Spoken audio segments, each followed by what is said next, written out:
Derisa doktoresha vazhdon të tregoj me shumë dashni për punën që e bën me përkushtim të plot. Përmend disa nga rastet më të vështira dhe sfiduese me të cilat është ballafaquar prej vitesh.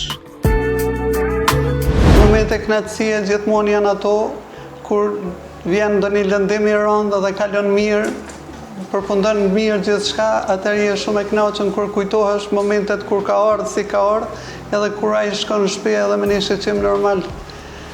Mund të më përmend një rast kur derisa isha të punu në spital, sidomos këto koha e festave të fundvitit ka qenë gjithmonë stres për oftalmologjinë, se kanë filluar përdorimi i këtyre mjeteve, pishekëzjarëve, piroteknika në përgjithësi. Edhe isha në gatishmëri, se me kolegen e kem pas gatishmëri nga 15 ditë, po sa shkova në shtëpi kur më kanë thirrë me emergjencë me njëherë se ka disa lëndime me pishekëzjare. Edhe kur shkoj unë i shoh, kanë qenë 3 vëllezër nga Juniku. Të ardhur prej Zvicrës, kanë dashur me festu 2 natë përpara vitit të ri se kanë pas me udhëtu. Edhe në momentin kur i kanë ndezë pishekëzjarët në bërë, njëna nuk është ndezë, edhe ata gjithë janë shku mbi temi, po pse? Edhe ajo në atë moment ka shpërty. Edhe kanë pas lëndime shumë të rënda. Lëndime me gjakderdhje, me trupa të huaj edhe si. Edhe kështu, unë kur shkoj, po mendoj se janë fëmijë. Edhe vllau i tyre po më sheh shkollave, po ta jeti doktoresha syve, thash po. O bre, shto mi vllau znit, unë thash i pas ka të vegjël ata fëmijë ku më ditë me çka kanë po. Kur vinë ata i kanë pru gjithë me ato karrocat shtrim, se është keq ishin djeg ftyrës e syve, e me gjakderdhje në sy me të gjitha. Jam habit kur i kom pa gjithë tash qëshmëre këta, tash ju burra kanë 2 metra, çka keni bë kështu. Edhe më daj kemi pas një periudhë nga të 2 javëshe, derisa i kemi pastru mirë, derisa u qetësun. Edhe gjithmonë sot te kanë një respekt sa vinë, vetëm na vizitu prindët e tyre vinë, po për fat mirë kalon gjithë mirë. Teksa e fton, doktoresh Lisa të bashkohet, Nzume ka pyetur atë në lidhje me përkushtimin maksimal në këtë profesion. Leksionet më të mira ajo i mori në Optika Roka, pikërisht nga doktoresha Shukrena. Unë jam shumë e fat që kam doktoreshen Shukrena Roka, gjithashtu edhe dua ta falenderoj gjithë Optikën Roka, stafin dhe doktoreshen.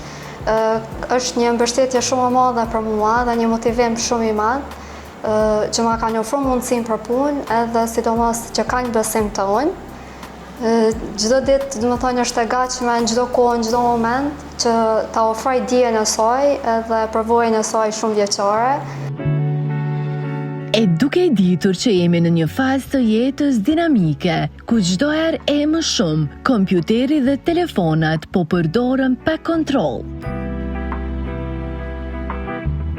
Lisa Qurdina ndon me shikuesit e Zoom disa gjëra interesante, e madje na jep edhe këshilla. Këto telefonat, kompjuterat, sa kanë lehtësu jetën me një farë formë, mundemi me thonë, me dhe në anën tjetër po e damtojnë shikimin shumë, sepse qëndrimi gjatë pranë telefonit, me telefon ose në kompjuter, po i damton syt, sidomos tek fëmijët, po shfaqen pengesat në të pamër, do me thonë miopia ka fillu është në rritje tek fëmijët, pra ka nevoj për, janë më shkurt pams, ka nevoj për syza që të bartin.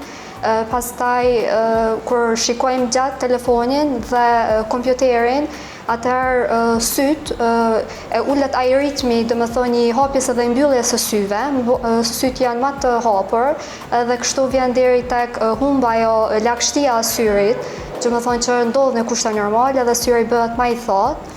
Pastaj janë pengesa tjera që kanë, si për shembull, kanë vështirësi në koncentrim, lodhje e syve shumë. Çmimet e syzeve më të lira e dim se variojnë nga 5 deri në 50 euro. Çka thot doktoresha për ato falso, se sa e dëmtojnë syrin, këto do ta kuptojmë nga Roka.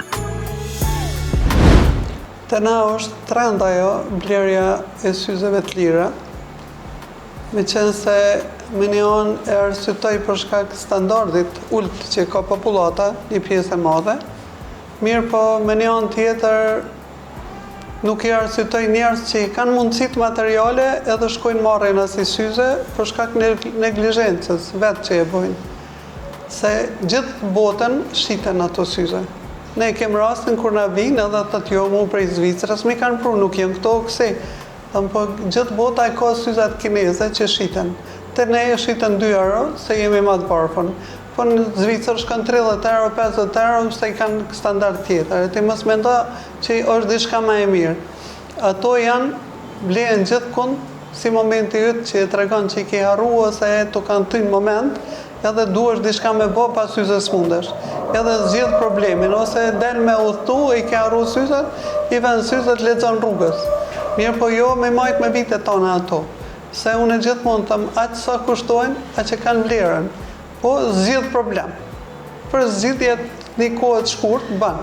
Se kvaliteti I gjamit dihet çfarë është ai derisa kushton çaq. Mandej kornizat janë shumë të egra, janë neve na bien shpesh thotë jo unë po duam me çta temën, po nuk bën se na ndodh që ato thehen gjatë punimit. Se ajo duket njëjtë, plastik, po nuk I ka elasticiteti, nuk I ka ato. Domethënë që kështu janë zgjidhje momentale, po jo zgjidhje të vazhdueshme. Derisa biseda këndshme po vazhdon, doktoresha është në punë dhe sot tra për shkak të kërkesës së shumë të klientëve. Roka punon e hën e shtun. Për fund, ajo ndal me shikuesit e në Zoom një gjë shumë të bukur. Tash kur vinë për shembull pacientat, thotë doktoresha po mjaf, ata normal që unë kam filluar si fëmijë kur ti ke punu në Mendorak, syzet e para ti mi ke qit. Po, edhe tash unë gjithmonë them, unë jam ne, ju mbani mend, unë kum ju mbajt juve. Po njena shumë krenare edhe gjithmonë jam shumë më e plotësume kur I shoh që më kthehen klientat e njëjtë ose pacientat e vjetër që I kam, se unë I kam edhe pacientat krejt që I kam edhe prej spitalit që hala vazhdojnë. Se edhe mjeku është si roba qepsi, si frizeri, aty ku të pëlqen aty edhe ngel njeri, gjithmonë. Tham që e shtun, po ditë fure për optikën Roka. Ndonjë pacient ose diçka që ka rastis me qenë tani edhe që Po, deri tash kishim pacienta mjaft, tash për momentin e kemi edhe një pacient aty që jemi të azhëru vepsat, edhe po presim me doktorishën me vizitu. Tash mund të hymë të shohni edhe pjesën tonë të ordinancës, ku I kemi pajisjet, edhe ku e bëjmë